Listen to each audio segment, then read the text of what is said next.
치우침 없는 공정한 뉴스를 전합니다. 강지원의 뉴스 정면 승부. 네, 오늘 하루 대한민국에서는 어떤 일들이 있었을까요? 오늘 있었던 주요 뉴스들을 종합해드리는 강지원의 뉴스 정면 승부 7시 뉴스 포인트입니다. 오늘의 주요 뉴스를 꽉 채웠습니다. 강지원의 뉴스 정면 승부 뉴스 포인트.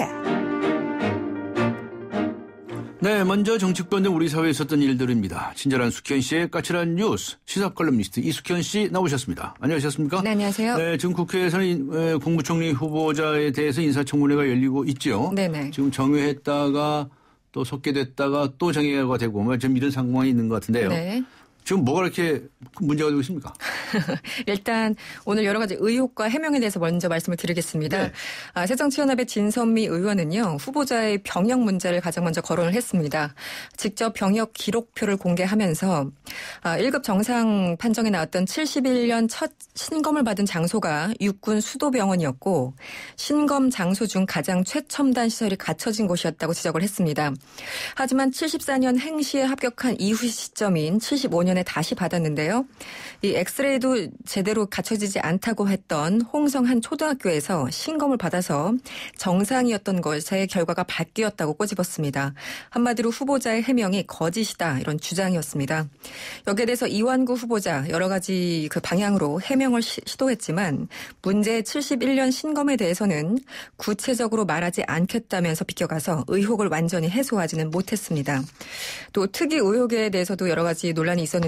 이 타워팰리스를 6개월 만에 팔고 나오면서 시세 차익을 올리게 된 경위에 대해서 타워팰리스 가격 폭등으로 지역구에서 이미지가 나빠질 것을 우려했기 때문이라고 해명하기도 했습니다. 네, 답변을 번복한 부분이 있었다고 하는데 어떤 부분입니까? 네, 오늘 오전에 그 새정치 유성엽 의원이 최근 공개된 녹취록을 바탕으로 언론인들 내가 대학 총장도 만들어주고 내 친구도 교수도 만들어주고 이런 대목이 나왔다면서 이 외압 의혹을 제기했습니다. 오전에 이 후보자는 그런 얘기를 한 적이 없다고 했지만 오후에 들어서는 최근 수일째 수면을 취하지 못한 상태라서 이 정신이 혼미하고 기억이 정확하지 못하다고 밝혔습니다.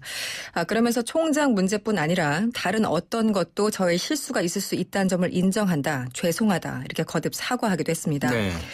이 청문회만큼 정신을 집중해야 되는 곳도 없겠지만 사실 후보자 입장에서는 제정신 차리고 있기가 가장 어려운 장소인 것도 현실인 것 같습니다. 네. 그런데 이 이완구 국무총리 후보자의 언론 관련 도운 파일을 새정치민주연합 쪽 의원들이 전격적으로 공개를 했어요. 네, 그렇습니다. 오늘 그 오후 2시 40분경에 속개된 청문회는요. 이 녹음 파일을 청문회장에서 직접 트는 문제를 놓고 공방을 벌이다가 40여 분 만에 다시 중단됐다고 합니다. 네. 이후 야당 의원들이 이 기자들이 있는 국회 정론관에서 녹취 파일을 공개했는데요. 여기에 대해서 새누리당은 야당의 행태가 도를 넘었다고 비판하면서 공방이 가열되고 있습니다.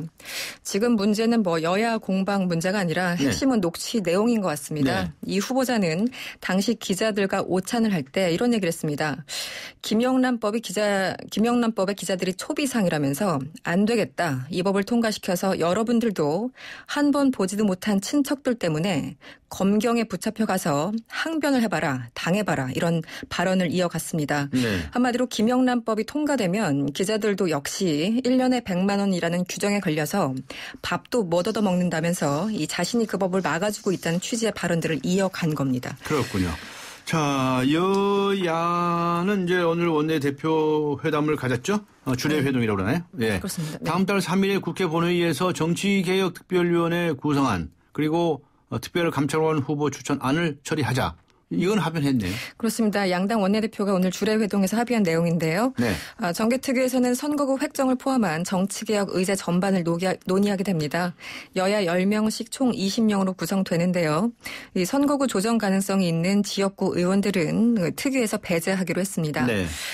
개헌 문제도 정개특위에서 다룰 것인지에 대해서는 아직 양당이 구체적으로 논의하지 않은 것으로 전해졌습니다. 네. 또 특별감찰관 후보 문제가 지난 국회 때 논란이 됐었는데요. 여야가 한 명씩 추천을 하고 나머지 한 명에 대해서는 여야가 공동으로 대한변호사협회에 추천을 의뢰하기로 합의했습니다. 또 야당이 지금 요구하고 있는 게 크게 두 가지입니다. 조세개혁 특위를 구성하자라는 것과 이른바 비선실제 의혹 사건과 관련해서 특별검사를 도입하자라는 이 안을 계속 주장을 하고 있는데요. 여기에 대해서는 오늘 결론을 내리지 못한 것으로 전해졌습니다. 네. 자, 이 증세 없는 복지 이 문제가 역시 계속 뉴스가 되고 있죠. 네. 박근혜 대통령과 새누리당의 지도부가 오늘 오전에 회동을 하지 않았습니까? 네. 근데 그 자리에서 박근혜 대통령이 증세 없는 복지라는 발언을 직접 했다 안 했다. 뭐 이런 얘기가 지금 오고 갔어요. 어떻게 된 겁니까? 그렇습니다. 네. 오늘 새누리당 김무성 대표와 유승민 신임 원내대표 그리고 원유철 정책위의장과 함께 청와대에서 회동이 있었습니다. 회동 이후에 원유철 의장이 브리핑을 한 겁니다. 그러면서 대통령이 나는 한 번도 증세 없는 복지라는 말을 한 적이 없다고 말했다고 이렇게 밝혔습니다. 이 발언이 논란이 됐는데요. 1시간 반 정도가 지난 시점에 유승민 원내대표가 다시 기자들을 만났습니다. 내가 들은 바로는 박 대통령이 증세 없는 복지라는 말을 한 적이 없다고 한 적이 없다. 이렇게 브리핑을 전면 번복한 겁니다. 네. 그러니까 어떤 말이 진실인 건지 참 헷갈리는데요. 역시 같이 있던 김무성 대표는 연합뉴스와 통화에서 비슷한 이야기가 오가긴 했지만 기억이 나지 않는다고 말했다고 합니다. 네. 한마디로 한 자리에서 3명이 듣고 3명이 각각 달리 들었다는 건데요. 참 헷갈리기만 합니다. 네. 어쨌든 이 발언은 지난 대선 당시에 나왔던 발언이기도 합니다. 지난 2012년 12월 4월 당시에 대선 후보 TV 토론회가 있었는데요. 당시 문재인 후보는 증세 없는 복지가 가능하냐 이렇게 물었고 당시 박근혜 후보는 그러니까 제가 대통령이 되려고 한다 이렇게 일축한 바가 있었습니다. 네. 박근혜 대통령의 증세 논란 관련 발언에 대해서 문재인 새정치민주연합 대표가 신임 대표가 오늘 아주 강도 높게 비난하고 나섰네요. 네, 그렇습니다. 문재인 대표는 국민을 배신하는 것이라는 전날 대통령 발언에 대해서 이야말로 이중의 배신이라면서 날을 세웠습니다. 이틀째 연일 박 대통령에 대해서 날을 세우고 있는 것 같습니다. 오늘 한 카페에서 문재인 대표는 셀러리맨들과 타운홀 미팅을 했습니다. 네. 이 담배세 인상 등을 통해서 명시적으로 한번 세금을 올렸고 또 대기업 법인세 특혜 와 연말정산 등을 통해서 서민들에게 또다시 부담을 줬다면서 이것이 이중의 배신이라고 주장을 한 겁니다. 그러면서 어제 통계청 통계를 보면 가계소득이 늘어난 속도보다 세부담 속도가 2배가량 더 빨랐다고 지적하기도 했습니다. 네. 그리고 어제 원세훈 전 국정원장에 대해서 2심 법원이 실형을 선고하지 않았습니까? 네. 특히 선거법 위반 부분에 대해서 대선이 선거법 위반에 관해서 유죄를 인정한 판결을 했는데 그렇죠. 거기에 대해서 새정치민주연합의 새로 이제 최고위원이 된 정청래 의원이 대선이 불법 부정선거였다 이렇게 주장하고 나섰군요. 네, 새로 선출된 정청래 최고위원이 오늘 국회에서 기자회견을 가졌습니다. 이 박 대통령은 국정원의 불법 대선 개입과 부정선거에 대해서 책임을 져야 된다면서 당신의 대통령직은 유효합니까라는 질문에 답해야 된다고 촉구했습니다.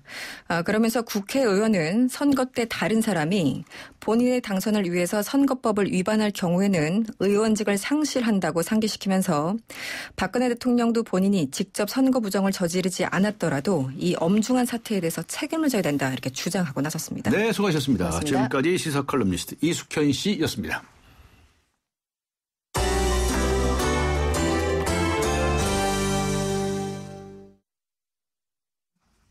네, 이번에는 경제 소식입니다. 경제 포인트 한국일보의 고은경 기자 연결합니다. 네, 고은경 기자 전화 지금 연결 중에 있습니다. 네, 연결됐습니다. 안녕하세요. 예, 안녕하세요. 네, 정유사들이 이번 주 휘발유 공급가를 리터당 70원 이상 올렸는데요. 도대체 이유가 뭐랍니까? 네, 정유사들은 1월 마지막 주에 리터당 11원, 지난주 3원을 올린 데 이어서요. 이번 주에 70원 넘게 올려서 3주 연속 공급가를 올렸습니다. 네. 예, 때문에 전국 주유소 기름값도 급등할 것으로 전망이 되는데요. SK에너지는 휘발유 공급 기준가를 지난주보다 리터당 72원 오른 1,508원, GS 칼텍스는 71원 오른 1,503원에 책정을 했습니다. 네. 예, 이는 지난주 두바이유 평균 가격이 배럴당 52.36달러로 전주 평균보다 7.8달러 정도 올랐고요. 싱가포르의 현물시장 휘발유 제품 가격도 전주보다 약 9달러 올랐기 때문입니다. 두바이유 가격도 지난달 30일부터 상승세로 돌아서서 배럴당 50달러 선 위로 올라가는 급등락을 거듭하고 있는데요. 그러다 보니 그 국내 주유소의 휘발유 평균값도 닷새 연속 올라서 리터당 1,414원이 됐습니다. 그 경북 안동의 주유소 두 곳이 휘발유를 리터당 1,274원 전국 최저가에 팔아서 그 1,200원대 주유소는 그 지난 2일 134곳에서 오늘 오전에는 40곳으로 줄어든 상황입니다. 네. 정유사의 휘발유 공급 기준 가격이 1,500원대로 인상이 되면서 1,200원대 주유소는 물론 그 1,300원대 주유소도 감소할 것으로 보이고요. 비싼 임대료와 인건비 때문에 전국에서 기름값이 가장 비싼 서울은 오늘 오전 휘발유 값이 1,500원대로 다시 올라섰습니다. 지난달 31일 1,400원대로 내려간 지 열흘 만입니다. 네, 그렇군요.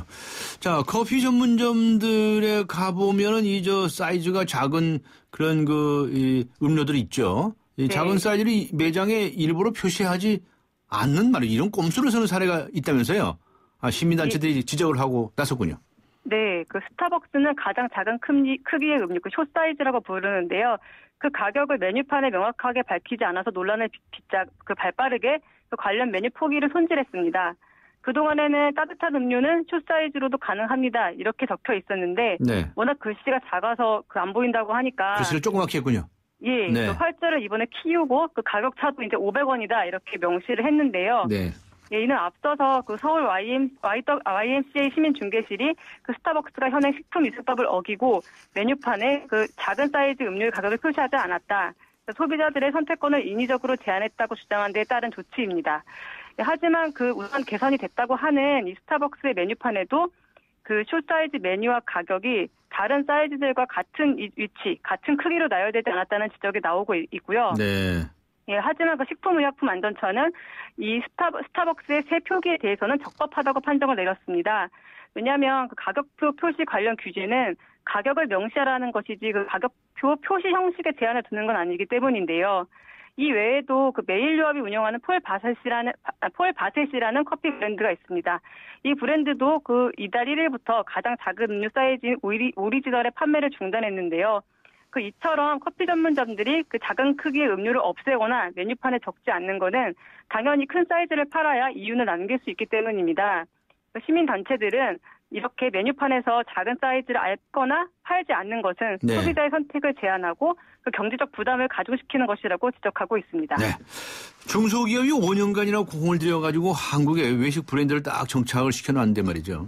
네. 느닷없이 미국 본사와 국내 대기업이 복수 가맹 사업을 맺으면서 대기업이 얌체 편승한 것이 아니냐라고 하는 주장이 제기되고 있다는데 그거 무슨 얘기입니까? 자세히 소개해 주시죠. 예, 한 중소기업이 미국 대형 외식 브랜드 얌이라는 데와 멕시코 음식 브랜드 타코벨을 국내에 들여왔습니다. 그래서 현재까지 2009년부터 지금 6년간 8개의 매장을 운영을 하고 있는데요. 네. 2013년과 2010년 2년 동안 개설한 점포는 단 2개에 그쳤습니다. 네. 중소기업이 점포를 개설한다고 해도 미국 본사가 그냥 오히려 거절을 하고 홈페이지 개설도 하겠다 해도 이걸 거절을 한 건데요. 반면에 이 미국 본사는 이 중소기업과의 중소기업의 요청을 거절한 이후 범 LG가의 외식 기업인 아워홈과 복수 가맹 계약을 맺었습니다. 네. 또 이 아워홈은 앞서서 이 중소기업에다가 타코벨 입점을 요청을 했는데 이를 거절을 하니까 오히려 타코벨 본사와 계약을 맺고 또 중기 점포 옆에 신규 점포를 낸 겁니다. 이에 대해서 미국 본사는 한국에서 독점적 가맹 사업권을 부여한 바가 없다. 또 품질과 서비스가 기준에 부합하지 않아서 신규 매장 개설을 승인하지 않는다면서 문제가 안 된다는 거고요. 네. 아워홈도 본인들이 연락을 한 게 아니라 타코벨에서 제안이 와서 받아들인 것뿐이다. 이렇게 좀 얘기하고 있습니다. 하지만 해당 중소기업은 이 미국 본사인 얌을 가맹사업법 위반 그리고 얌과 아워홈을 공정거래법 위반으로 공정거래위원회에 신고한 상황인데요. 네.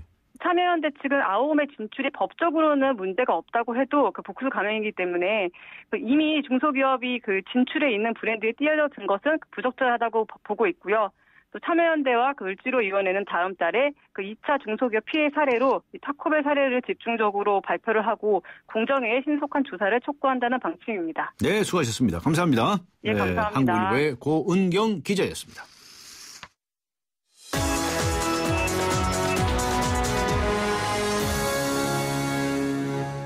네, 이번에는 나라 밖으로 가보겠습니다. 오늘 하루 동안 세계에서는 어떤 일들이 있었을까요? 월드포인트 YTN 국제부의 전준형 기자 연결합니다. 안녕하세요. 네, 안녕하십니까. 한국인이 필리핀 수도 마닐라에서 강도의 총에 맞아서 사망하는 사건이 발생했네요. 네, 그렇습니다. 40대 한국인 여성이 필리핀 마닐라에 있는 카페에서 강도가 총에 맞아서 숨졌습니다. 예. 이 사건은 어제 오후 1시쯤에 발생을 했는데요. 마닐라 케순시티에 있는 커피숍에 강도가 들었습니다. 그런데 그 강도가 든 사실을 모르고 이 한국인인 45살 박모 씨가 아이를 데리고 그 커피숍에 들어갔습니다. 네. 이후 강도가 이 박 씨의 휴대전화를 빼앗으려는 과정에서 총을 발사했고요. 박 씨가 그 자리에서 숨지고 말았습니다. 강도는 곧바로 달아났고 현재 경찰이 추적하고 있습니다. 네. 도대체 이 한국인이 필리핀에서 살해되는 사건이 자주 일어나는 것 같은데 올해만 해도 4번째라면서요. 네, 그렇습니다. 올해 이제 2015년이 한 달하고 열흘밖에 지나지 않았는데요. 예. 필리핀에서 사망한 한국인이 벌써 4명이나 됩니다. 벌써 4명이나요? 네, 지난달을 보면 이 한국인 사업가 1명이 총에 맞아 숨지는 등 모두 3명이 사망을 했고요. 또 사망 사건 말고도 이 어학연수생이 이 동료 학생 가방을 빼앗으려는 괴한을 제지하려다가 총에 맞아서 심하게 다치는 사건도 있었습니다. 납치 사건도 있었는데요. 지난달에 한국인 4명이 괴한들한테 납치됐다가 보름 만에 석방된 일도 있었습니다. 이 정도면 이 한국인들을 상대로 하는 강력 범죄가 거의 전방위적으로 일어나고 있다. 이렇게 얘기를 해도 과언이 아닌 상황인 것 같습니다. 네, 우리 교민들의 불안도 이게 이만저만이 아닐 것 같은데요. 네, 사실 필리핀에는 교민도 많고 또 어학연수를 가 있는 학생들도 상당히 많은데요. 예. 한국인들이 모두 불안감을 상당히 느끼고 있는 것 같습니다. 사실 그동안 이 필리핀 치안 불안에 대해서는 여러 차례 이 지적이 되어 왔습니다. 근데 그래도 그나마 수도 마닐라는 안전하다 이런 얘기도 있었는데요. 네. 하지만 이제는 마닐라도 더 이상 안전지대가 아니다 이렇게 교민들이 얘기를 하고 있습니다. 특히 한국인이 강력범죄 피해를 입게 되는 게 우연이 아니다 이런 얘기도 하고 있는데요. 우연이 아니라고요? 예. 네. 이게 왜냐하면 이 한국 사람들이 현지인들을 가정부나 운전기사로 고용해서 쓰고 있고요. 네. 또 좋은 데에 사는 교민들이 많기 때문에 이 현지인들은 한국 사람들은 돈이 많다 이렇게 생각을 해서 범죄의 주요 타깃이 되고 있다고 합니다. 그렇군요. 자, 교민들 불안이 이 정도면 대책이 시급하지 않은가 싶은데 우리 정부는 어떻게 대응하고 있습니까?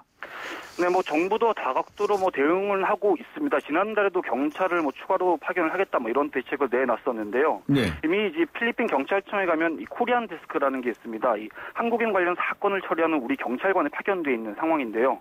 이 여기에다가 인력을 이제 추가로 투입하겠다 정부가 이렇게 또 대책을 발표를 했습니다. 하지만 이 정도 추가 파견, 추가 투입 이 정도로 이 한인을 상대로 한 강력 범죄를 예방하고 또 교민 불안을 해소할 수 있을지 의문을 제기하는 목소리도 많습니다. 네. 중국 쪽으로 가보겠습니다. 중국에서는 고위 관료 부인 수십 명이 연루가 된 꽃미남 앵커 스캔들이 전개를 뒤흔들고 있다고 하는데 이게 무슨 얘기입니까? 네. 재밌는 뉴스긴 한데요. 문제 앵커는 이 CCTV 경제 채널의 간판급 앵커로 활약했던 루이 청강입니다. 네. 이 루이 청강은 박근혜 대통령을 포함해서 세계 정상 30여 명을 인터뷰하기도 했었는데요. 지난해 여름 이 생방송을 앞두고 갑자기 뇌물수수 혐의로 체포가 됐습니다. 그런데 최근에 이 루이 청강이 조사를 받는 과정에서 이 고위층 부인들과 부적절한 관계였다는 사실을 실토했다고 합니다. 이 자기 자신보다 20살 넘게 나이가 많은 이 고위 간부들의 부인 20여 명하고 이 잠자리를 같이 했다 이런 얘기를 한 건데요. 네. 이 가운데를 보면 이 비리 혐의로 낙마했던 거물급이죠. 이 후진타오 전 국가주석의 비서실장 린지화의 부인도 포함됐다고 합니다. 네. 이 루이 청강 이 시진핑 주석 그리고 원자바오 전 총리 일가의 부정축제 자료 등 이런 고급 정보를 뉴욕타임스 등을 통해서 해외로 유출했다 이런 의혹을 받기도 했었는데요. 이 현지 매체들의 보도를 보면 루이 청강이 관료 부인들과의 애정 행각을 담은 비디오를 무기로 해서 오히려 조사관들을 협박했다 이렇게 전하고 있습니다. 하지만 이 관료들이 이런 춤이 알려지는 걸 두려워하고 있기 때문에 루이 청강에게 간첩죄나 더 무거운 죄를 씌워서 입막음을 시도할 것이다 이런 관측도 나오고 있습니다. 네, 알겠습니다. 수고하셨습니다. 네, YTN 국제부의 전준형 기자였습니다.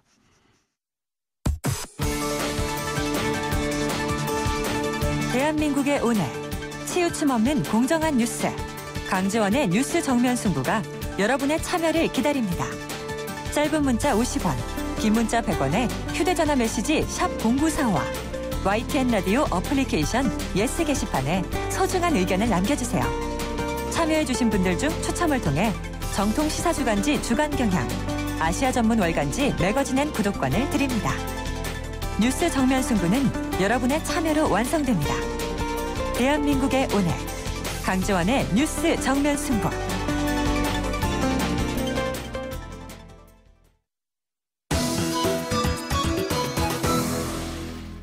올 새해 국민들의 가슴을 뜨겁게 만들었던 2015년 호주 아시안컵. 슈틸리케 감독이 이끄는 축구대표팀은 우승만큼 값진 준우승을 차지했죠. 베테랑 선수들의 활약도 대단했지만 정으로 횡으로 경기장을 누비고 다닌 새로운 얼굴이 있었습니다. 군인 신분으로 국가대표의 깜짝 발탁돼서 2골을 터뜨렸습니다. 군데렐레라는 별명이 따라다니죠. 상무의 이정협 선수. 오늘 특별히 전화로 연결해서 이야기 들어보겠습니다. 안녕하세요. 네, 안녕하십니까. 네, 아시안컵 끝난 후에 요새는 어떻게 지내시나요? 네, 팀에 복귀해서 이제 또 3월 21일부터 K리그 챌린지 리그를 준비하고 있습니다. 네, 지금 계급은 뭐죠? 네, 계급은 지금 상병입니다. 상병이고 군복무기간은 얼마 남았죠? 예, 올해 10월 12일 날 저녁입니다. 아, 그래요? 네. 네. 자, 이 아시안컵에 준우승을 했는데 말이죠. 그때마다 정말 좋은 경기를 해 주었습니다. 지금 가만히 되돌아보면 어떻습니까? 아시안컵에서 뛴 게. 개인적으로는 많이 배우는 자리였다고 생각하고 또 하지만 선수로서 아시안컵이 쉽게 오는 기회가 아니기에 네. 최선을 다해서 뛰고자 했고 또 선수들 역시 그런 마음이었던 것 같아요. 아, 그렇습니까? 근데 저 아시안컵 전후로 해서 위상이 많이 달라졌어요. 요즘 알아보는 사람들 많죠? 일단 부대에서도 구단에서도 많이 반겨줬고 예. 네, 또 이제 아시안컵 가기 전이랑 또 이제 갔다 와서는 이제 좀 사람들이 몇 명 좀 알아봐 주시는 것 같아요. 좀 당황스럽지 않아요? 이게 네. 사인도 많이 하고 이렇게 해주고 그러는 것 같은데. 네, 이제 또 사진도 같이 찍어주고. 예. 내가 인기가 있구나 하는 걸 실감하실 것 같아. 네, 그만큼 또 책임감도 는 것이라 생각하고 또 예전에 저보다 몇 배 더 열심히 해야 된다고 생각해요. 네. 군데렐라라는 별명이 어떻게 해서 따라붙었어요? 일단 군대레라라고 이목을 받는 것은 일단 감사한 일이죠. 예. 또 어느 날 갑자기 군데렐라라는 별명이 막 따라다니죠, 그죠? 네. 그러니까 깜짝 놀라셨을지도 모르겠어요. 네. 근데 슈틸리케 감독도 솔저라고 불렀다고 그러던데 맞습니까?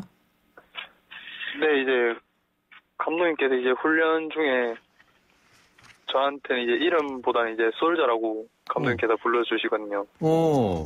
이제 그게 훈련하다가 이제 분위기도 띄울 겸 이렇게 좀 재밌으라고 한 것 같아요. 네, 재밌으라고. 예. 네. 그런데 사실 이정엽 선수가 발탁됐을 때 다들 그랬습니다. 이게 깜짝 발탁을 했다. 심지어는 무명의 선수를 발탁을 했다. 이런 말까지 있었거든요. 근데 본인은 어떻게 생각하세요? 자신을 이 슈틸리케 감독이 발탁한 이유가 뭐라고 생각을 했습니까? 감독님께서 제가 운동장에서 네. 열심히 하는 모습을 보시고 또 좋게 봐주신 것 같은데 네. 제가 또 공격수로서 최전방에서 움직임 같은 게 감독님께서 좀 좋게 봐주셨다고 얘기를 해주시더라고요. 네. 최전방에서 움직임이 좀 남달랐나요? 좀 남다른 점이 있나요? 남다른 것보다 이제 아무래도 신장이 있으니까 또 제공권 싸움에서 제공권. 네, 또 이렇게 피하지 않고 또 해주는 게 또 감독님께서 좋게 봐주신 것 같아요. 그렇군요. 그 열심히 한다고 다 발탁하는 거 아니거든요. 그렇죠. 예. 처음에 발탁이 됐을 때 주위에서는 뭐라고들 얘기를 하던가요? 주위에서 일단 많이 놀랬죠. 주위에서. 놀랬어요. 네. 예. 놀랬고요. 본인도 놀랬고요. 네, 저 당연히 많이 놀랬죠. 저도. 그렇습니다. 자, 혹시나 방금 놀랬다고 말씀을 하셨는데 소위 무명의 선수가 발탁이 되었을 때 혹시 심리적인 부담 같은 건 없었을까 하는 생각도 드는데요. 당연히 부담도 됐었는데 이제 처음에는 배운다는 생각으로 갔기 때문에 네. 제가 또 최종 발탁하실지 몰랐거든요. 마지막까지 몰랐어요? 네, 저도 몰랐기 때문에 이제 또 발탁된 이후에는 감독님께서 저한테 이제 원하는 것이 뭔지 또 제가 항상 물어보려고 했고, 네. 또 감독님에 대한 것도 있지만 또 뭐 군인으로서 그리고 또 제가 상무 선수로서 네. 제가 해야 할 역할을 충실히 좀 제가 하고 싶었어요. 네. 저 이정엽 선수에게 바라는 게 어떤 점이었다고 생각이 되던가요?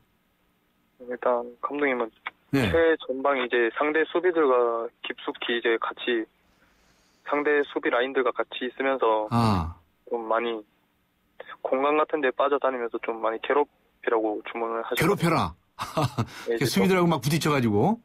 네, 또 뭐 제공권 싸움이 있어서나 뭐 그럴 때 제가 꼭 헤딩을 못 하더라도 네. 상대 수비들이 이제 헤딩을 쉽게 하지 못하게 그렇게 많이 주문을 해주셨어요. 아, 그랬군요. 근데 주문한 대로 열심히 뛰었네요. 네. 알겠습니다. 그저 골을 2골이나 넣었는데 말이죠. 네. 그 골을 넣은 다음에 거수경례를 쫙 하는 셀레모니를 했는데 그거 특별히 생각했던 겁니까? 네, 일단 뭐 저희 상무 선수들은 네. 골을 넣으면 거수경례 해야 하는 게 이제 당연한 것이기 때문에 항상 골을 넣고 일단 제일 먼저 드는 생각이 거수경례이기 때문에 네. 네, 그래서 거수경례부터 항상 하는 것 같아요. 그렇군요. 네. 저 가족분들 또 고향에 부산에 계신 분들 그냥 기뻐하셨죠? 네, 당연히 뭐 저희 가족이나 또 주변에 뭐 친구들 그리고 친척 분들께서도 엄청 이제 대견스러워 하시더라고요. 아, 그래요? 네. 부산에 한번 가셨잖아요. 네, 이제 호주 갔다 와서 이제 몸 상태 때문에 이제 포상 휴가를 주셔가지고 네. 잠깐 다녀왔어요. 예. 그때 그냥 뭐 부산에서 난리 났겠네요. 네, 뭐 난리까지는 아니고 이제 가족들끼리만 이제 같이 식사를 했었는데 네. 이제 가족들이 다 친척들도 그렇고 다들 엄청 좋아했던 것 같아요. 그런데 알려지기는 말이죠. 이정엽 선수가 어렸을 때 집에서 축구하는 것을 반대했었다는 말이 있던데 맞습니까? 네, 반대가 맞아요? 네, 심했었죠, 반대가. 반대 심했어요? 네. 그런데요? 근데 이제 제가 또 축구가 너무 좋았고 그리고 또 부모님 말씀에 의하면 예. 뭐 어릴 때 부모님이 반대하시는 건 제가 하지 않는 그런 아이였다는데 네네. 네, 저는 뭐 축구만큼은 좀 포기하고 싶지 않아가지고. 몇 살 때부터 볼을 차기 시작했어요? 제가 초등학교 5학년 때부터. 5학년 때부터. 네. 그럼 축구를 하면 뭐가 그렇게 좋습니까? 그냥 기분이 좋습니까? 네, 일단 뭐 같이 많은 사람들과 이제 어울릴 수 있고 그리고 또 이제 같이 소통하면서 예. 같이 그렇게 마음을 맞춰가면서 이제 한다는 그 자체가 좀 저는 좋았던 것 같아요. 그래서 자꾸 이제 축구를 하게 되었었군요. 네네. 알겠습니다. 혹시나 내가 이제 커서 좀 더 나이가 들면 아주 뭐 선수가 정말 되고 싶다 이런 생각까지도 했었습니까? 네, 이제 제가 축구 시작했을 당시 이제 그때가 2002년 월드컵 때였거든요. 2002년 월드컵, 예. 네, 그래가지고 이제 제가 또 뭐 폴란드전 때도 이제 직접 가서 경기를 봤고, 그리고 또 지금 황선홍 감독님께서 그때 골을 넣었었는데, 네. 이제 그 당시 이제 골을 넣는 거 보고 이제 저도 커서 황선홍 감독님 같은 그런 선수가 되고 싶다고 그냥 꿈은 꿨었죠. 그렇군요. 저런 선수가 정말 되고 싶다라고 하는 꿈을 갖기 시작을 했었군요. 네. 예. 네. 혹시 이 이정엽 선수라는 이정협이라는 이름이 바꾼 이름입니까? 네, 이제 개명한 이름입니다. 네. 이정기에서 이정협으로 개명을 했거든요. 왜 바꾸세요? 네, 이제 뭐 정기라는 이름보다는 이제 정협이라는 이름이 좀 더 강한 느낌이 든다고 해서. 그래요? 강한 느낌. 예, 알겠습니다. 하여튼 지금 그러니까 양띠죠? 네네. 25이니까. 네. 그리고 올해가 이제 양띠인데 정말 좋은 일이 있었습니다. 올해 계획은 어떻게 됩니까? 이제 뭐 다시 시작이라고 생각하고. 예. 또 이제 아시안컵 하는 동안 보내주신 성원에 보답하는 길은 이제 또 선수로서. 네. 경기장에서 또 좋은 경기로 보답하는 게 이제 좋다고 생각하고 또 이제 K리그 챌린지 우승으로. 네. 팀의 승격이랑 또 네. 올 10월 달에 열리는 세계 군인 체육 대회 거기서 금메달을 따는 게 제 목표인 것 같아요. 아, 목표 다 세워놓으셨군요. 예. 이런 인터뷰 많이 안 해보셨죠? 네, 네. 안 해봤어요. 네. 앞으로 이제 이런 기회도 간혹 많이 있을 겁니다. 알겠습니다. 아무튼 축하드리고요. 네. 훌륭한 선수가 되기를 기대하겠습니다. 고맙습니다. 네, 감사합니다. 네, 감사합니다. 지금까지 축구선수 이성협 선수와 함께 했습니다. 지금 시각은 7시 30분입니다. 7시 30분을 가리키고 있습니다. 이 시각 교통 상황 알아보고 가겠습니다. 김정윤 캐스터입니다. 네, 뉴스 정면 승부 교통정보입니다. 강변북로 일산 쪽으로 사고가 발생했습니다. 이촌동 부근 하위차로에서 사고 처리 중에 있는데요. 한남대교부터 정체가 되고 있고요. 사고 지점 이후로도 원효대교에서 양화대교까지 다시금 속도가 떨어집니다. 구리 쪽으로는 마포대교에서 동호대교 지났는데 정체 서행입니다. 올림픽대로 하남 쪽으로는 한강대교 부근 그리고 반포대교에서 영동대교까지 정체 서행이고요. 공항 쪽으로도 동호대교 부근 그리고 한남대교부터 가양대교 지나는데 서행으로 이동을 합니다. 오늘 서부간선도로 도심 쪽 정체가 유난히 심합니다. 현재도 전 구간에서 정체가 이어지고 있고요. 외곽 쪽으로는 양평교에서 오목교, 안양교에서 금천교까지 시속 30km 안팎입니다. 강남 안쪽의 강남대로도 강남역에서 교보타워 사거리까지 정체가 되고 있고요. 언주로가 개포지하차도에서 구룡터널까지, 테헤란로는 강남역에서 삼성역 쪽으로 각각 속도가 떨어집니다. 뉴스 정면 승부 교통정보였습니다.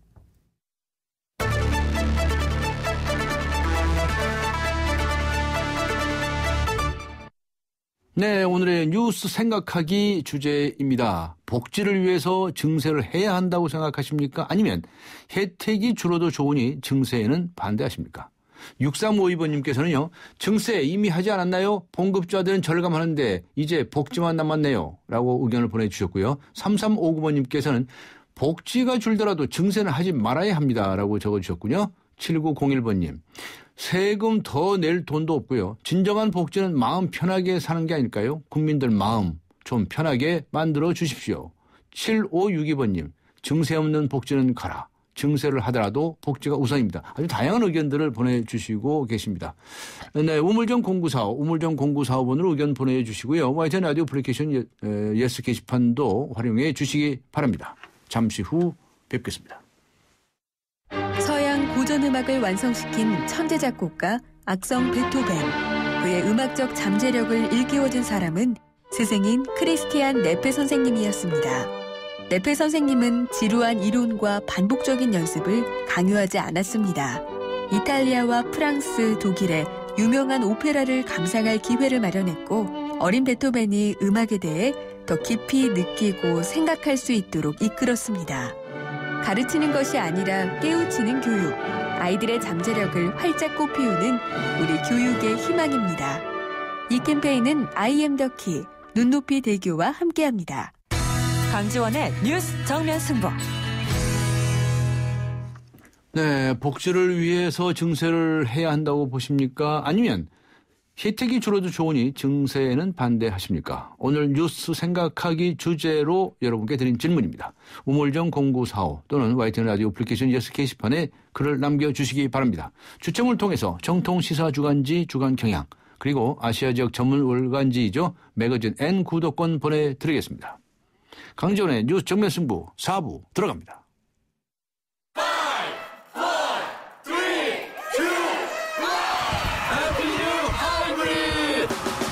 GDI 엔진의 강력한 파워, 16휠 기준 18.2km의 압도적 북한 연비, 새로워진 소나타 하이브리드 지금 출발합니다.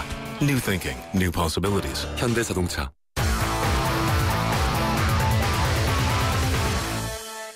네, 오늘 하루 스포츠계에서는 어떤 일들이 있었을까요? 스포츠 포인트. 중앙일보의 박린 기자 연결합니다. 안녕하세요.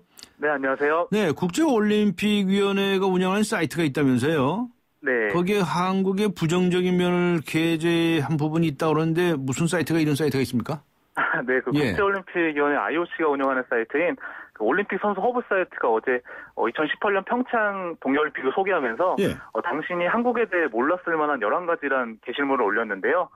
한국 여자 골프 선수들은 세계 최고고 한글이 논리적이고 과학적인 언어라고 긍정적인 면도 소개했지만 그 일부 부정적인 면도 배제해서 그 한국에 대한 잘못된 이해가 우려되고 있습니다. 네. 한국에 가면 살아있는 산낙지를 먹어보라고 권유하고요. 살아있는 산낙지요? 네. 그리고 첨단 기술이 왕이라면 성형수술이 왕이 계승자라면서 한국 여성 5명 중에 1명은 성형수술 받았다고 묘사했고요. 한국인들은 그 일 중독자들이라고 설명했습니다. 그건 그 말은 좀 비슷할지도 모르겠네요. 하도 일 중독자들이 많으니까. 예. 네, 그래도 그 IOC가 그 정보와 그 통계 출처를 정확히 밝히지 않은 채. 그렇죠. 그 한국의 그 부정적인 이미지를 더 많이 소개해서 좀 논란이 되고 있는데요. 네. 그 평창올림픽 조직위원회는 그 부정적인 그 이미지를 그 IOC와 협의해서 수정할 계획입니다. 네, 그렇게 해야죠. 네. 자, 기성용 선수, 잉글랜드에서 뛰고 있지 않습니까? 네. 주간 베스트 11에 선정이 됐다는 소식이 들어있네요. 네, 그 잉글랜드 프리미어리그 스완시시티 미드필더 기성용이 그 24라운드 베스트 11에 뽑혔는데요.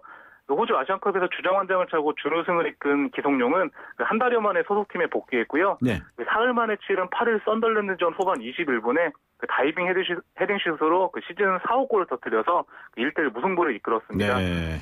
피곤하지만 프로라면 뛰어야 한다고 소감을 밝힌 기성용은 그 베스트 11 미드필더 부분에 선정됐습니다. 네. 그다음에 강정호 선수를 영입한 피츠버그에 대해서 네. 미국 언론이 자유계약 시장의 승자다 이렇게 분류를 했다는 소식도 있네. 네, 그렇습니다. 미국 CBS 스포츠가 강정호를 영입한 미국 프로야구 그 메이저리그 피츠버그를 그 FA 시장 승자로 분류했는데요. 네. 피츠버그는 그 비공개 경쟁 입찰을 통해서 강정호를 영입했고요. 그 왼손 투수 리리아노를 잔류시켰고 베테랑 투수 AJ 버넷을 영입했습니다. 이 매체는 그 피츠버그가 비교적 합리적 금액인 5,850만 달러로 필요한 선수 3명과 계약했다면서 승자로 구분한 배경을 설명했고요. 강정호에 대해서는 강정호와 4년간 1,100만 달러의 계약은 위험성이 크지 않다면서 강정호는 힘이 넘치는 20대고 파워를 갖춘 내야수라고 분석했습니다. 네. 김세영 선수는 LPGA에서 뛰는 우리 여자 골프 선수죠. 네. 잘해요. 그죠? 미국 LPGA에서 첫 승을 올렸는데 세계 랭킹이 크게 올랐다면서요. 네, 맞습니다. 김세영이 지난 9일에 퓨어실급 바하마 클래식에서 그 연장 끝에 역전 우승을 차지하면서 그 LPGA 투어 첫 승을 올렸는데요. 김세영은 오늘 나온 여자 골프 세계 랭킹에서 3.24점으로 지난주 40위보다 17계단 상승한 23위에 올랐습니다. 네. 뉴질랜드 교포 리디아고가 9.76점으로 1위를 유지했고요. 네. 박인비가 9.51점으로 2위를 기록한 가운데 스테이시 로이스, 펑샨샨, 페테르센이 그 뒤를 이었습니다. 알겠습니다. 고맙습니다. 네, 감사합니다. 중앙일보의 박린 기자였습니다.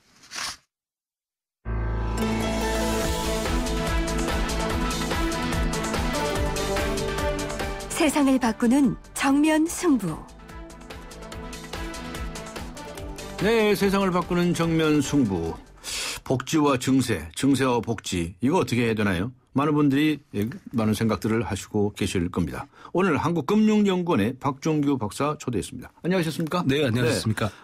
요새 아주 복지 증세 복지, 이게 아주 그냥, 주장도 많아요. 그렇죠? 네, 아주 많이 나오고 있습니다. 최경환 경제부총리는 지하경제 양성화라든가 세출구조 조정 등을 통해서 재원 확보가 안 되는 경우가 발생하면 국민 공감을 통해서 마지막 수단으로 증세를 고려할 수 있다 이렇게 말했는데 네. 그런데 말하는 초점은 지금은 바로 증세를 고려할 때가 아니다라는 얘기겠죠. 그렇죠. 네. 그런데 또 한쪽에서는 지금이야말로 말로 증세를 고려할 골든타임이다 이렇게 주장을 한 지적도 있고요. 네네. 네. 어떻게 봐야 됩니까? 저는 증세를 고려해야 될 골든타임이다라고 보는 입장인데요. 네. 왜냐하면 지금 뭐 복지냐 증세냐를 떠나서 그 복지 재원을 증세로 마련할 것이냐 아니냐를 떠나서 고령사회 때문에 그렇습니다. 이게 지금 다음 정부 첫 해가 되는 2018년부터 이제 우리가 고령사회에 진입하지 않습니까? 그렇게 되면은 지금 현재의 그 조세 구조 갖고는 이 고령사회를 도저히 감당할 수가 없다. 지금 그런 상황이기 때문에 거기에 대비하기 위해서라도 지금 현재 논의되고 있는 복지와 상관없이 일단 조세 부담률을 높여놓는 것이 어떻게 보면은 고령사회를 대비해야 되는 이 시기적으로 봐서요. 이번 정부의 원튼 원치 않든 시대적인 책무라고 저는 생각하기 때문에요. 네. 증세를 어디를 어떻게 거둘 것이냐는 지금 앞으로 2018년 되려면 이제 3년밖에 안 남았는데 요때까지 그 제도 개편을 좀 해야 된다 이렇게 생각을 합니다. 네. 근데 그렇게 되면은 증세를 하지 않겠다가 이제 이 정부의 공약이었는데요. 공약이 이제 국민과 그렇게 약속을 했다는 건데 그것과 배치되는 문제 때문에 지금 상당히 어려워하시는 것 같은데요. 이 그때의 국민이 누구냐? 결국 유권자들이었거든요. 예. 근데 이 복지와 관련 갖고 부담을 해야 되는 사람들은 지금의 유권자뿐만이 아니라 투표권이 없던 미래 세대도 부담을 절반 이상 해야 되는 거 아니겠습니까? 예를 들어가지고 기초노령연금이 지금은 10조인데 2040년 되면은 뭐 40조가 된다 이런 거를 제가 봤는데요. 2040년이 되면은 지금의 15살짜리가 40살이 되니까 열심히 세금을 내는 그런 시기가 되는 거지 않습니까? 근데 지금 15살짜리 중학생들인데 얘네들은 2012년 대통령 선거 때 뭐 기초노령연금이 뭔지는 모르는 상태에서 자기네들의 부담이 이제 늘어나게 됐지 않습니까? 그렇게 봤을 적에 국민과의 약속이라고 할 때 그 국민 가운데는 미래 세대는 자기의 의사를 표현할 기회가 없었다. 그러나 부담은 해야 되는 그런 입장이기 때문에 미래 세대까지 뭐 지금 중학생뿐만이 아니라 뭐 초등학생 뭐 지금 갓 태어난 아기들도 그렇고 앞으로 태어날 사람도 그렇고 다 부담이 가는 거기 때문에 적어도 장기 재정에 관한 공약은 적어도 장기 재정에 영향을 미치는 공약에 관한 한 국민과의 약속이라는 것 때문에 거기에 구애받아 갖고 경직적으로 유지를 하는 그런 거가 과연 100% 옳은 것인가 이런 걸 한번 생각해 봤으면 좋겠습니다. 네. 그러니까 전반적으로 조세 부담률을 좀 높여야 할 시점이다 이렇게 말씀하시는 거죠. 그렇습니다. 그 조세 부담을 할 사람들 많이 있습니까? 찾으면 많이 있을 것 같아요. 아, 그래요? 네. 지금 최경 아까 모두에 말씀하셨습니다만은 지하경제 양성화 이것도요. 네. 그거를 통해서 상당히 많은 것을 이제 조달을 하겠다 이런 그 약속을 하긴 했습니다만은 과연 실제로 그렇게 됐느냐 지금 보면 네. 그렇지가 않다고 생각되거든요. 네. 근데 그럴 수밖에 없는 것이 지하경제 양성화라는 게 저절로 되는 게 아니라 예를 들어서 미국 같은 나라 보면은 지하경제가 우리나라보다 훨씬 그 규모가 작은데 그게 가능했던 이유는 미국 국세청이 세무조사를 무지하게 많이 합니다. 네. 그래서 매년 그 무작위로 한 전체 납세자의 한 5% 정도를 골라서 세무조사를 한다 그래요. 근데 반면에 우리나라는 그 비율이 1%가 안 된다는 거를 제가 몇 년 전에 본 기억이 있는데요. 네. 세무조사가 걸리면은 한마디로 작살이 난다 그럽니다. 네. 그래서 그게 엄하게 그렇게 하니까 마치 그 교통 규칙이 엄하니까 사람들이 교통 질서를 잘 지키듯이 네. 그런 그 노력이 없었기 때문에 지금 지하경제 양성화가 잘 안 되는 게 아닌가 이렇게 보고 그렇게 한다면은 거둘 수 있는 거는 상당히 많이 늘어나지 않겠나 이렇게 생각합니다. 네. 세금 낼 사람이라는 게 우선 근로소득자, 그 유리지갑이라고 그러죠. 네네. 그 이제 근로소득자라는 워낙에 유리지갑인데다가 네. 요즘 여러 가지 많이 또 연말정산 파동을 해서 봤지만 네. 그쪽에다는 더 내놓으라고 할 수 없을 것 같고. 네.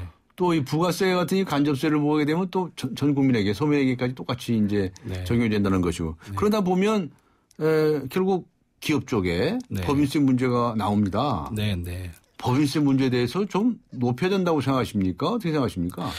네, 저는 좀 높여 나가는 것도 우리가 검토할 수가 있다 이렇게 생각해요. 네. 좀 높여야 되지 않나 싶습니다. 네. 지금은 좀 너무 낮기 때문에요. 네. 지금 낮다고 하는 것은 네. 지금 이제 이명박 정부 때 25%에서 22%는 낮추지 않았습니까? 네. 그리고 지금 실효세율은 한 16%라는 거거든요. 그렇죠. 그런데 그게 외국에 비해서 또 낮다면서요? 낮은 수준이라고 네. 합니다. 네. 그 외국은 계속 이 법인세를 낮춰가는 경향이 있다. 네. 그러니까 우리가 지금 올리는 것은 거꾸로 가는 거다. 이런 주장을 해요. 네. 근데 그 주장은 꼭 옳다고 말할 수 없습니까? 그거는 이제 법정 세율이 최고 세율이 그렇다는 거고요. 예. 실효 세율은 우리가 법정 세율도 네. 우리가 이제 22% 아닙니까? 최고 세율이. 네네. 근데 그보다 더 높다는 거거든요.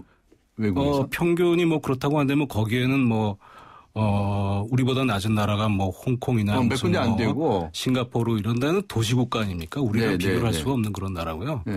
어쨌건 우리나라가 GDP 대비로 법인세 그 세수가 많은 거는 사실인데 그거는 기업들의 각 기업의 부담이 많은 게 아니라 우리나라 기업 소득이 많아서 그렇다. 저는 그렇게 생각을 하거든요. 네. 그래서 그 법인세를 좀 궁극적으로 지금 기업 소득 환류 세제 해가지고 3년 동안 하기로 했으니까 네. 모르겠습니다. 이거를 3년 할 거를 뭐 1년 앞당겨서 뭐 할지 모르겠습니다만은 일단 그런 게 있으니까. 근데 이제 제가 아까 말씀드린 건 그저 기업뿐만이 아니라 자영업에 많습니다. 우리는. 자영업이 자영업 비중이 그 다른 나라에 비해서 월등히 많거든요. 근데 이분들이 물론 어려운 영세 자영업자도 있지만 그렇지 않은 사람도 있는데 고소득 자영업자들도 많이 있다. 예. 알겠습니다. 저 국가 이 재정 건전성 문제는 어떻게 보시나요? 지금 조세 부담 좀 높여야 된다 이렇게 말씀하셨는데. 네네. 지금 그 재정 수지를 보면 이제 아직 작년께 안 나왔습니다만은 2011년부터 조금씩 악화가 되고 있어요. 그러나 뭐 결국 GDP 대비 1점 몇 %밖에 저희 적자가 아니기 때문에 뭐 아직은 괜찮습니다만 제가 그 아까도 말씀드렸습니다만은 장기적으로 보면은 우리나라가 결코 장기까지 재정을 안정적으로 유지할 수 있는 상황이 아니다. 지금 이대로 가면은 2030년대 초반 중반이 되면은 우리가 그 스페인식 그리스식 재정 위기를 겪을 가능성이 있다. 이런 추계가 있습니다. 그렇기 때문에 지금 당장은 괜찮지만은 미래를 꼭 생각을 해야 되고 그래서 지금 뭐 증세냐 복지냐 이 논쟁이 지금 불거지고 있는데 전 차라리 잘 됐다고 생각해요. 차제에 증세냐 우리 몸에 맞는 증세가 뭐냐 이것도 우리가 찾아내야 되겠지만은 그거를 증세냐 복지냐 두 가지만 생각할 게 아니라 장기 재정도 함께 고려를 해야 된다고 보거든요. 장기 재정도. 네, 지금 무상 시리즈가 이제 우리 재정 부담에 우리 복지에 굉장히 많이 부담을 늘리는 그런 요인이 되고 있는데 이 무상 시리즈가 정해진 때가 대통령 선거 전후 해가지고 되지 않았습니까? 근데 그때는 장기 재정에 대한 고령 사회에 대한 인식이 없었다고 저는 그 기억을 하거든요. 고령 사회에 해야 된다는 얘기는 한마디도 여든 야든 그렇기 때문에 그런 상황에서 만들어진 제도고 그런 상황에서 만들어진 공약이기 때문에 지금 만약에 그것을 다시 한번 백지 상태에서 놓고 본다고 하면은 반드시 고령 사회라든지 장기 재정이라는 것을 함께 고려를 해야 그렇게 결정을 해야 실현 가능한 정책이 만들어질 수 있다. 장기적으로도 지속될 수 있는 그렇게 생각을 합니다. 네. 그런데 지금 정치권에서 논의되는 걸 보면 한쪽에서는 복지 쪽을 구조 조정을 해야 된다. 쉽게 말하면 복지를 축소해야 한다는 쪽에 방점을 두는 쪽이 있고요. 또 다른 쪽에서는 복지를 오히려 더 늘려야 한다. 그러기 위해서는 증세를 해야 한다. 이게 두 가지 입장이 팽팽하게 논쟁을 벌이고 있습니다. 논쟁이 있다는 건 좋은 거죠. 그렇죠. 선의의 정책 경쟁을 하는 거니까요. 근데 싸움박질은 안 하고 했으면 좋겠는데. 그래서 어느 쪽으로 가야 하는지 아니면 이게 대타협이 가능한 부분인지 어떻게 보십니까? 저는 그것도 뭐 이거냐 아니냐 뭐 양자택일의 문제가 아니고요. 그렇겠죠. 그게 아니고 뭐 두 가지 다 맞는 얘기인데 첫째는 우리나라 복지 수준이 아직 낮다. 이건 뭐 맞는 얘기입니다. 그러나 복지 수준도 낮고 조세 부담 부분도 낮고. 낮죠. 근데 우리가 참고를 해봐야 될 게 이제 우리는 아까 말씀드렸지만 고령 사회 때문에 앞으로 이제 점점 고령 사회가 되면은 복지 지출이 자연적으로 늘어날 수밖에 없습니다. 그래서 예를 들어 보면은 우리나라의 그 사회복지 비중이 이제 GDP의 한 10.4% 이 정도 된다고 그래요. 근데 1990년도에 일본의 사회복지 비중이 11%였습니다. 근데 그때 1990년도에 일본의 고령화 비율하고 지금의 우리나라 고령화 비율하고 거의 똑같거든요. 근데 앞으로 20년 동안 우리나라 고령화 속도는 1990년 이후 20년 동안 그러니까 2010년까지의 일본의 고령화 비율이 늘어난 것보다도 더 빨리 늘어나게 되어 있는 상태인데 그 기간 동안에 다시 말해서 90년에서 2010년까지 일본의 사회복지 비중은 11%에서 22%가 됐어요. 그래서 11%포인트 더 증가를 한 겁니다. 그래서 우리도 고령화에 맞춰 갖고 하다 보면은 앞으로 20년 뒤에 2030년대 중반까지 우리나라 그 복지 비중이 GDP에 그대로 얹은다면은 10.4에서 11%를 얹은다면 21.4%가 되는데 이게 지금 그 현재 OECD의 딱 중간 수준이거든요. 그렇기 때문에 지금 복지 수준이 낮은 건 맞는데 이게 고령화를 감안한다면 저절로 높아지는 측면이 있으니까 너무 어디 수준에 맞춘다 이런 생각을 할 필요가 없다 이렇게 생각을 하고요. 네. 그다음에 복지도 보면은 지금 나온 복지 정책이 지금까지 있는 복지 정책이 과연 우리에게 꼭 맞는 거냐 이거를 네. 우리가 다시 처음부터 다시 보아야 될 필요가 있다 이렇게 생각을 합니다. 예를 들어 가지고 무슨 뭐 소득 수준에 관계없이 똑같이 이렇게 혜택을 주고 이거는 저는 너무 맞지가 않는 너무 있는 척한다고나 할까요? 별로 돈도 없으면서 선심 쓰는 그런 거가 아닌가 이렇게 생각을 합니다. 네. 그래서 요즘 이제 고부담 고복지로 가야 하느냐, 네. 뭐 저부담 저복지로 가야 하느냐. 네, 네. 그래서 이제 중부담 중복지 얘기도 나오고 네, 있고 네, 네. 그래요. 네. 자, 이걸 참 이 중론을 모아야 할 텐데. 네. 이게 선거 때 이제 정치인들의 이슈가 돼서 그렇죠. 국민들이 선택을 해야 할 경우도 있을 거고요. 네. 또 그렇지 않으면은 당장에는 이제 여야라든가 이렇게 또는 좌우든가 보수 진보든가 이렇게 타협을 해야 할 부분도 있을 것 같은데 네. 이게 참 어렵죠. 그거를 결정하는 거는 결국에는 우리 국민들이 예. 가난에 대해서 어떤 인식을 하느냐가 출발점이 돼야 될 거예요. 네.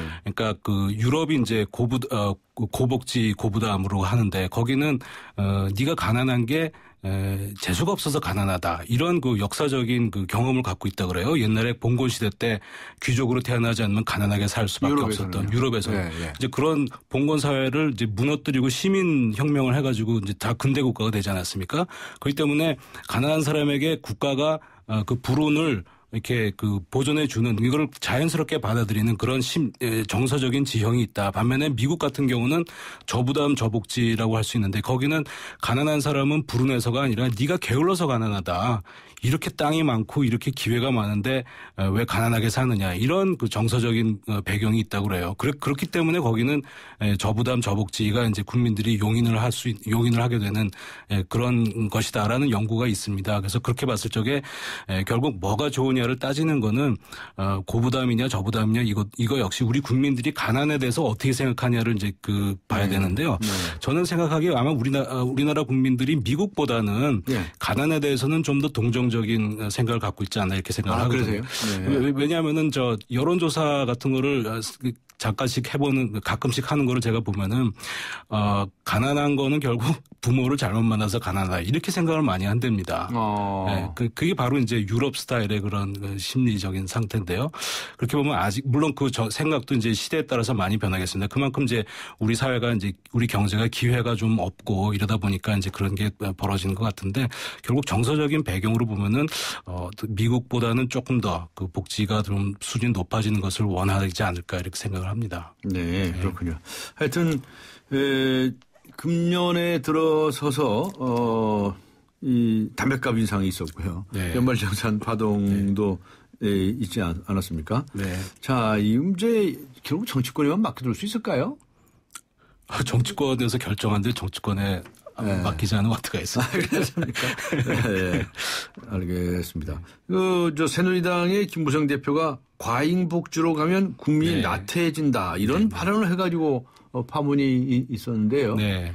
이런 발언이 적절하다고 생각하십니까? 맞는 말씀이죠. 너무 복지가 과잉되면은 나태해질 수밖에 없지 않겠습니까? 다행히 이제 우리는 아직은 그런 상태는 아닌 거죠. 그래서 우리는 제가 이해하는 우리나라 국민들이라는 분들은 똑같은 돈이라도 자기가 일을 해서 벌기를 원하지 똑같은 돈이라도 그거를 놀면서 이제 나라 돈을 받아서 이제 살기를 원하지는 않는다. 저는 그렇게 어떻게 생각하십니까? 근데 그게 나태한 그런 심성을 아직 가지고 있지 않기 때문에 이렇게 복지가 이럴 때 이제 과잉되지 않도록 자제를 하는 것이 상당히 중요하다고 봅니다. 네, 복지 부분 쪽에서도 손댈 부분이 있다라는 말씀을 하셨고요. 그리고 또 부분적으로 증세는 불가피할 것이다 이런 말씀을 주신 것으로 이해해도 되겠습니까? 네, 정확하게 말씀하셨습니다. 무상복지 중에 요즘 거론되는 것이 무상급식하고 무상보육 이 문제입니다. 네. 거기서 이제 선별적 복지냐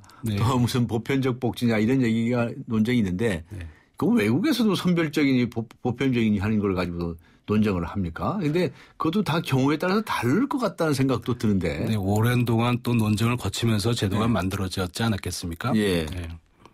근데 무상급식에 대해서 생각하면 네. 그때 뭐 모든 아이들에게 이제 똑같이 한다고 했는데 그렇게 하는 이유가 선별을 하게 되면은 낙인 효과가 있다고 그런 얘기를 해가면서 하지 않았습니까? 예.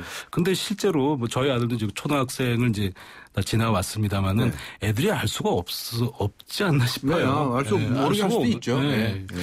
그런데 이제 그런 뭐 낙인을 찍자는 얘기냐 이런 식으로 그 정쟁이 되다 보니까 이게 우리에게 정말 필요한 수준이 어디까지냐를 꼼꼼히 따지는 게 아니라 정쟁이 돼 버리니까 이게 별로 좋은 결과가 안 나. 정쟁을 벗어나서 네. 그리고 국민을 위해서 정책을 좀 만들어라. 네. 이런 말씀으로 이해하겠습니다. 오늘 말씀 감사합니다. 네, 고맙습니다. 지금까지 한국금융연구원의 박종규 박사였습니다.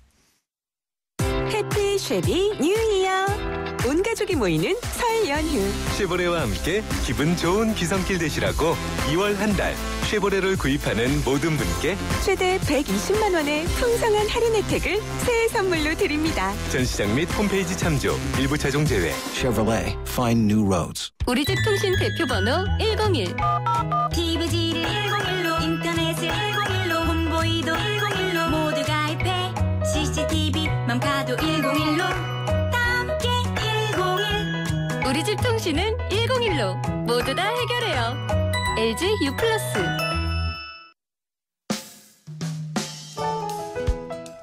네, 복지를 위해 증세를 해야 한다고 생각하십니까? 아니면 혜택이 줄어도 좋으니 증세에는 반대하십니까? 오늘 뉴스 생각하기 주제였습니다. 4206번님께서는 증세가 문제가 아니라 깨진 독을 먼저 고쳐야 하지 않을까요? 라고 적어주셨고요. 1939번님께서는 대기업 법인세 인상이나 종부세 부활이라면 증세 찬성입니다. 라는 의견을 주셨습니다. 많은 분들께서 의견을 주셨는데요.